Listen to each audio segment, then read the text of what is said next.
J'ai expliqué hier dans mon intervention à l'Assemblée nationale qu'il était anormal que Sarkozy avait pris parti pour un candidat avant même l'élection.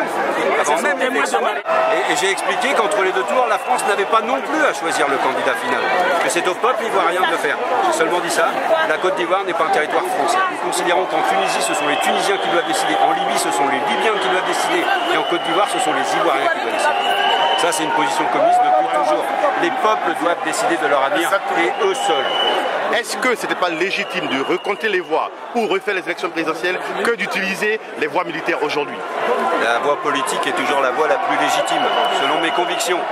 Après, il semblerait que Ouattara était considéré par la communauté internationale, je dirais une partie peut-être de la communauté internationale, comme le président élu. Parfois ça se joue à peu de choses, parfois c'est peut-être pas celui qui a eu le plus de voix, s'il y a eu des fraudes, peut-être qu'il y a eu des fraudes des deux côtés, j'en ai aucune idée. Ma question et ma position, elle est seulement sur l'attitude de mon pays. Et sur l'attitude de mon pays. Et je considère que mon pays n'a pas à faire la guerre en Côte d'Ivoire. Je considère que mon pays n'a pas à considérer la Côte d'Ivoire comme étant sa chasse gardée pour ses affaires, pour des affairistes français, etc. Voilà, telle est ma position. Mais c'est au peuple ivoirien de faire ce choix-là. Et moi, dès lors où je dis que l'intervention internationale n'a rien à faire, parce que c'est au peuple ivoirien de trouver une solution. Et si possible dans l'unité. Parce que c'est ça aussi l'avenir du peuple ivoirien.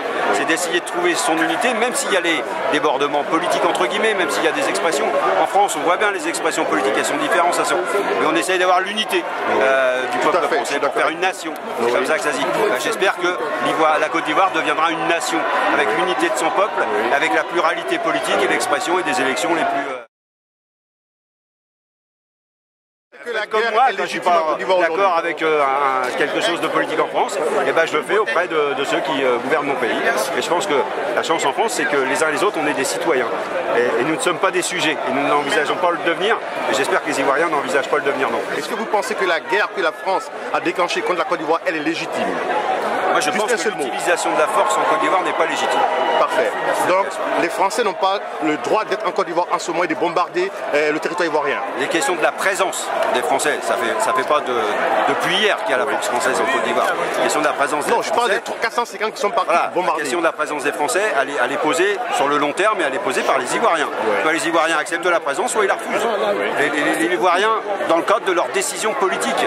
Pas moi de dire si la présence des Français est légitime. C'est aux Ivoiriens de dire s'ils la veulent ou s'ils la veulent plus.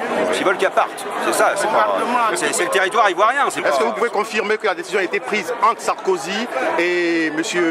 Guéant juste à l'Élysée le dimanche après-midi? La décision de tirer? De partir en guerre contre la Côte d'Ivoire. Ce qui nous a été expliqué hier, c'est que ça a été pris à la demande du secrétaire général de l'ONU. Ça reste à vérifier. Courrier du secrétaire général des Nations Unies envoyé à Nicolas Sarkozy demandant que la force Licorne appuie la force de l'ONUCI comme il est permis par les accords qu'il y a entre l'Organisation des Nations Unies et les pays présents.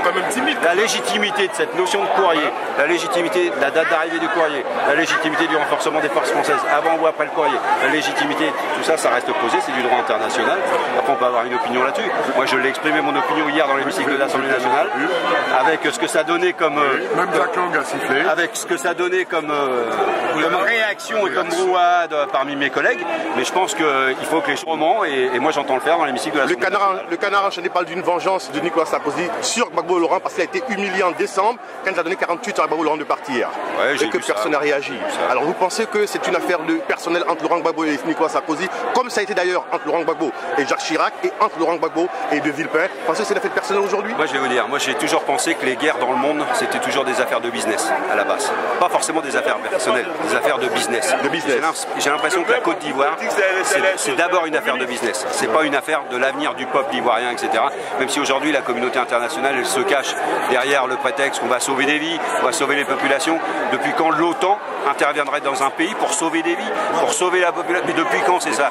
À chaque fois que les forces multinationales interviennent, c'est souvent pour défendre, voire tout le temps, pour défendre des intérêts qui sont bien au-delà des intérêts des populations. Tout à fait. Et je pense que l'avenir, mais on va le voir suivant ce qui va se passer, mais je pense que l'avenir apaisé va montrer la réalité de ce qu'était l'actualité en ce moment en Côte d'Ivoire.